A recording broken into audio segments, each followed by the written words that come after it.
Setelah berganti pakaian dengan baju sehari-hari yang biasanya Dania pakai, ia bergegas keluar dari kamar.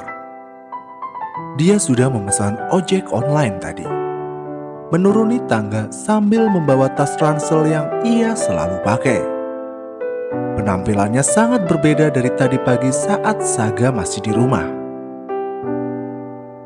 Wah, mau kemana kamu dengan pakaian gembel seperti itu?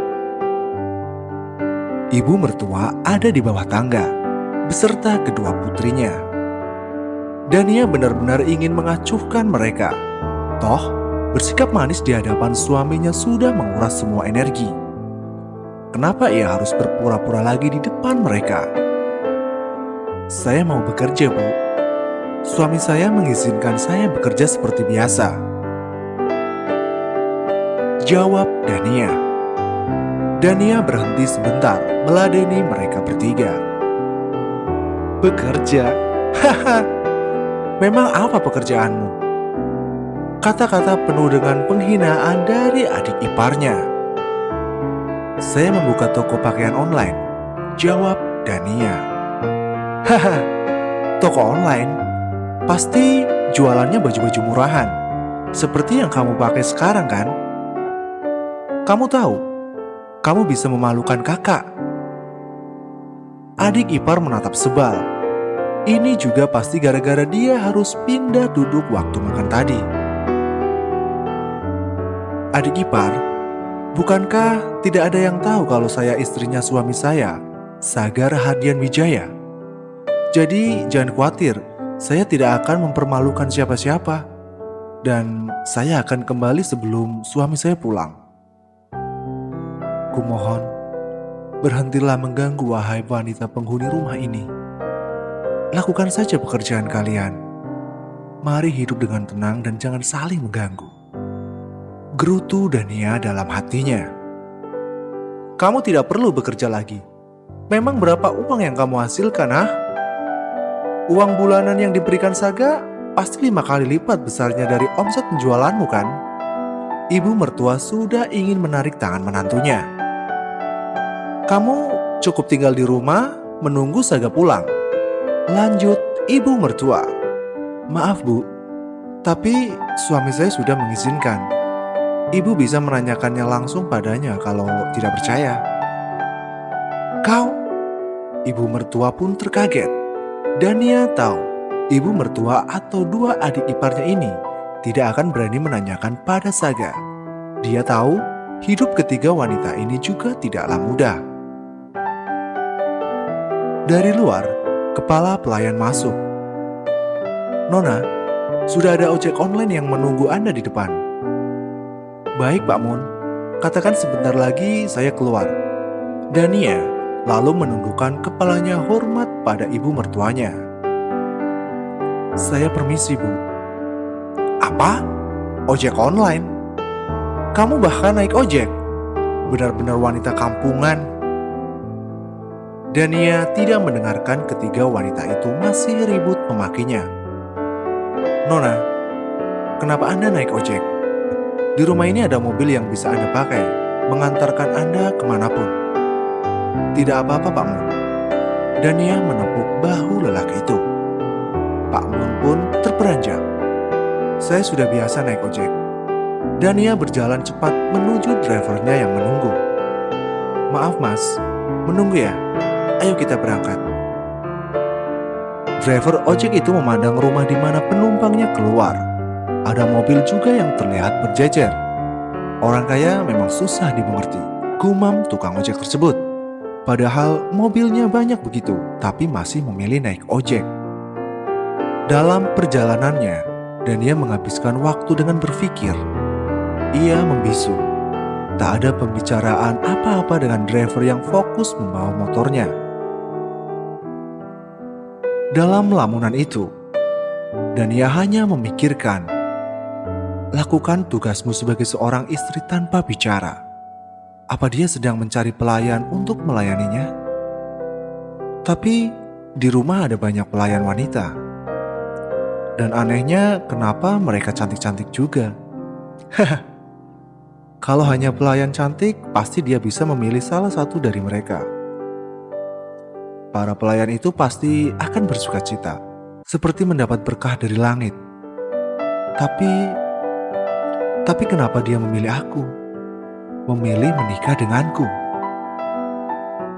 Dari semua perkataan adik ipar dan ibu, jelas-jelas mengatakan aku tidak selevel.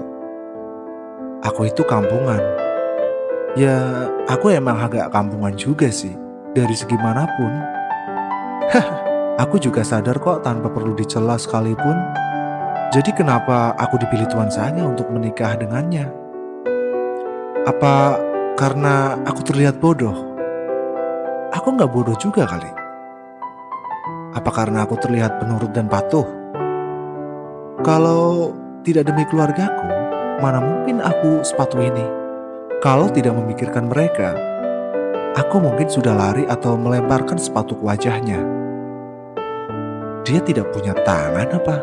Sampai minum saja harus kulayani. Dania terkejut saat motor ternyata sudah berhenti di depan ruko toko online-nya. Mbak, sudah sampai. Driver ojek memberikan info. Hah? Maaf ya mas, saya melamun. Dania menyerahkan selembar uang kepada tukang ojek itu. Kembaliannya mbak, buat mas aja. Makasih ya. Dania baru berjalan menuju ruko. Dia terkejut saat seseorang muncul dari pintu kaca. Dia terlihat muram. Wajah laki-laki itu terlihat lesu. Kak Nia, panggilnya pelan. Raksa, ada apa? Sepagi ini sudah datang. Kamu gak kuliah? Apa terjadi sesuatu? Dania memberondong adiknya dengan pertanyaan. Apalagi adiknya muncul bahkan tanpa pemberitahuan. Dia tidak menelpon atau kirim chat. Aku gak apa-apa kak. Raksa menarik tangan Dania. Dia yang baru mau masuk ke dalam ruko menurut saat adiknya membawanya duduk di kursi taman. Di depan ruko berjajar ini memang ada taman kecil dan tempat duduk. Pohon rindang 2 batang membuat tempat ini nyaman dipakai saat duduk istirahat. Kania baik-baik saja? Tanya Raksa dengan khawatir. Hei, kenapa? Tentu saja aku baik-baik saja. Dania tersenyum ceria, berusaha menunjukkan kalau dia tidak apa-apa.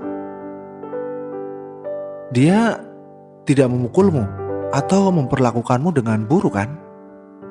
Raksa menyentuh pipi Dania, memeriksa leher kakak perempuannya. Kalau ada tanda tindakan kekerasan atau apa. Tidak ada yang terlihat aneh, pikir Raksa.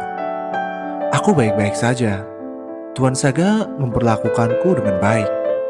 Bohong. Raksa pun membantah cepat perkataan Dania. Sungguh, jangan khawatirkan aku. Aku akan menjaga diri dengan baik di sana. Aku akan bertahan hidup dengan baik di neraka sekalipun. Jadi jangan khawatir ya. Sudah sarapan belum? Dania menepuk kepala adiknya dengan lembut. Kania belum makan. Raksa justru bertanya balik pada Dania. Aku hanya sarapan roti isi tadi. Mau makan? Boleh. Aku juga lapar. Raksa, apa kamu sedang melakukan aksi protes di rumah ya? Sepertinya, tebakan Dania benar. Raksa menundukkan wajahnya tanda bersalah. Mungkin ini yang bisa dilakukan adiknya sebagai wujud kasih sayangnya. Apa kamu bertengkar dengan ibumu? Raksa menunduk semakin dalam. Jangan seperti itu. Ayahku yang sudah menjualku. Ini tidak ada hubungannya dengan ibumu. Walaupun sejujurnya, Dania membenci ibu tirinya. Tapi di hadapan Raksa dia tidak pernah menunjukkan kebencian itu. Tapi ibu terlihat sangat bahagia setelah kepergian Kak Nia. Walaupun aku sudah tahu kenapa saat mendengar kebenarannya terasa menyakitkan begini. Sudahlah, toh ini sudah terjadi. Aku sudah menjadi istri atau tepatnya pelayan Tuan Saga. Sebesar apapun kebencian yang aku tunjukkan tidak akan merubah apapun. Saat pembicaraan mereka masih menggantung di kebisuan, seseorang terlihat mendekat. "Mbak Nia sudah datang ya? Kami sudah selesai update stok barang." Tika, salah satu karyawan Dania, memberikan informasi kepada Dania. "Barusan kok, sudah pada sarapan belum? Saya sama Raksa beli sarapan dulu ya." Dania menjawab dan sudah bangun dari tempat duduknya. "Iya mbak, yang lain lagi apa?" Dania bertanya lagi. "Sudah mulai balas chat orderan mbak." "Baiklah, mau sarapan apa? Biar sekalian dibeliin. Apa aja deh mbak?" "Saya lagi nunggu paketan, katanya sebentar lagi sampai." Tika tersenyum malu-malu, tidak mau menyebutkan sarapan apa yang dia inginkan. Dania mengacungkan jempolnya lalu dia menarik tangan adiknya agar berjalan mengikutinya. Di dekat tempatnya bekerja ini banyak warung makan. Mereka punya banyak pilihan menu untuk sarapan. Ruko 2 lantai yang dia tempati sekarang sebagai tempatnya bekerja adalah tempat yang ia beli dengan modal uang yang diberikan ayahnya. Saat itu, ia berlutut di depan ayahnya, mengemis bantuan. Ia ingin hidup mandiri. Alasan konyol. Yang utama adalah melarikan diri dari kebencian ibu tirinya. Wanita itu, sampai dia sebesar ini tetap saja memandangnya sebelah mata. Anak yang tidak berguna, anak yang ingin dibuang jauh dari keluarga. Dania telah merintis usahanya dari bawah. Dari dia yang awalnya hanya seorang reseller tanpa stok barang, tapi ia bekerja keras dengan belajar bagaimana berjualan online dengan benar. Dia bertemu dengan kelompok pengusaha online. Dari situlah, sedikit demi sedikit ia mengembangkan usahanya. Sekarang, produk jualannya terbagi menjadi 2, pakaian anak dan pakaian dewasa. Lantai 1 untuk stok barang pakaian dewasa, dan lantai 2 untuk stok barang pakaian anak. Dia sudah punya 6 karyawan yang membantunya. Pada tahun ketiganya ini, ayahnya menagih uang modal sekaligus bunga yang harus ia bayar. Menikah dengan Saga Rahardian untuk menebus hutang perusahaan dan menyelamatkan keluarganya dari kebangkrutan.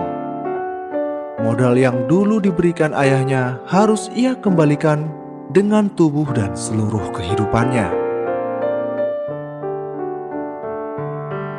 Mereka memilih sarapan dengan soto ayam, makanan dengan isi mie, kol, dan tauge disiram kaldu dan irisan daging. Makanan ini sangat nikmat untuk sarapan. Kuahnya yang hangat akan ikut menghangatkan hatimu. "Kak, aku akan bekerja keras setelah lulus kuliah dan akan membantumu pergi dari keluarga Tuan Saga." "Raksa, mendengarnya saja sudah membuatku senang dengan kepedulianmu. Tapi kumohon, berhentilah. Aku melakukan pengorbanan ini agar semuanya bisa hidup dengan baik." "Terima kasih ya dek." Hanya itu yang Dania ucapkan, karena meyakinkan Raksa juga akan sia-sia. "Tapi pergilah kuliah dan selesaikan tanggung jawabmu dengan benar. Sebentar lagi kamu magang kan? Mau kemana?" Raksa belum menjawab. Dia menyuapkan nasi ke mulutnya. "Mau magang ke kantor ayah?" Dania bertanya lagi karena Raksa masih belum menjawab. "Tidak," jawab Raksa. "Kenapa? Lalu mau kemana?" Dania menatap adiknya. "Antarna Group." "Apa? Kenapa pergi ke sana?" Mendengar nama perusahaan itu sudah membuatnya merinding. "Siapa yang tidak ingin bekerja di sana, Kak?" "Ya, aku tahu. Siapa yang tidak ingin bekerja di perusahaan sebesar itu? Setiap tahun, perusahaan itu memang memberikan kesempatan bagi lulusan terbaik universitas untuk melakukan magang kerja. Kalau karyawan magang itu bisa bekerja dengan baik sesuai standarisasi perusahaan, maka dia bisa diangkat menjadi karyawan. Dan siapa yang tidak mau bekerja di sana? Ribuan orang selalu berperang mendapatkan kesempatan. Itu pasti yang akan dipikirkan Dania kalau dia tidak menikah dengan pemilik perusahaan itu." Tapi dek, kenapa kak? Tidak apa-apa. Semoga kamu terpilih dan bisa bekerja di sana ya. Dania mencoba berpikir jernih. Tidak mungkinkah kalau presidir antarna grup sampai ikut campur hal sepele masalah anak magang? Jadi ia berpikir tidak mungkin akan terjadi apa-apa pada adiknya Raksa. Akhirnya, Raksa mau kembali pulang ke rumah. Setelah panjang lebar Dania berusaha meyakinkan adiknya bahwa ia hidup dengan baik, bahwa ia setegar karang yang tidak akan terhempas dan menangis hanya karena masalah pernikahan.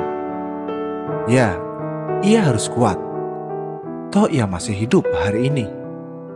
Jika dia harus menjadi istri yang hanya menjadi pelayan Tuan saja, ia pasti bisa menjalaninya. Dania dan keenam karyawannya sibuk dengan pekerjaannya masing-masing. Dania membalas chat pesanan, menuliskan catatan dan meminta seseorang memeriksa stok barang. Begitu selanjutnya. Ada beberapa yang sudah mulai dibungkus, yang sudah fix transfer. Dania melirik HP yang berbunyi di dekat tasnya. Apalagi anak ini? Tidak dia hiraukan walaupun beberapa kali HP itu menyala. Saat dia mulai kesal karena mengganggu, akhirnya dia angkat juga. Kenapa? Keluar, aku di depan ruko. Si penelpon itu langsung mematikan HP-nya. Mau apa lagi dia? Dania menyerahkan HP toko kepada 3 karyawannya. Adik perempuanku sedang di bawah. Aku temui dia sebentar. Kenapa lagi dia, Mbak? Tika tahu adik tiri bosnya, wanita tidak sopan yang datang kemari hanya untuk meminta uang. Gak tahu, sebentar ya. Saat keluar dari ruko, Dania melihat sebuah mobil terparkir.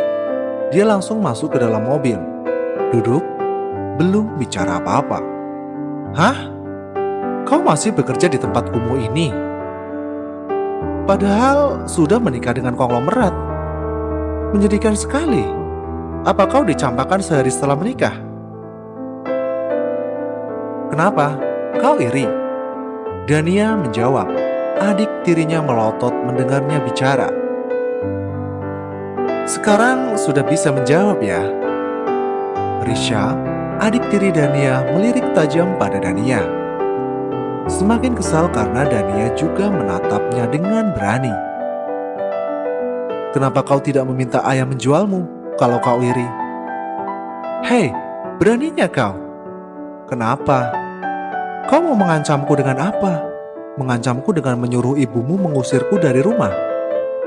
Sekarang, aku bahkan tidak tinggal di rumah kalian. Dania melihat, adiknya ini hanya bisa mengepalkan tangannya geram. Kau mau apa? Minta uang padaku. Dengarkan aku. Mulai sekarang, aku tidak akan peduli kau mengadu apapun pada ayah atau ibumu. Aku tidak akan pernah memberimu uang sepeser pun. Jangan pernah menelponku atau datang kemari lagi. Dania membanting pintu mobil. Gadis di dalamnya terperanjat kaget. Dania tidak seperti ini sebelumnya. Biasanya, kalau dia mengancam, akan mengadu pada ibunya. Dania akan sukarela memberi uang yang dia minta. Sial. Aku bahkan kalah adu mulut dengannya sekarang. Gerutu Risa, adik tiri Dania.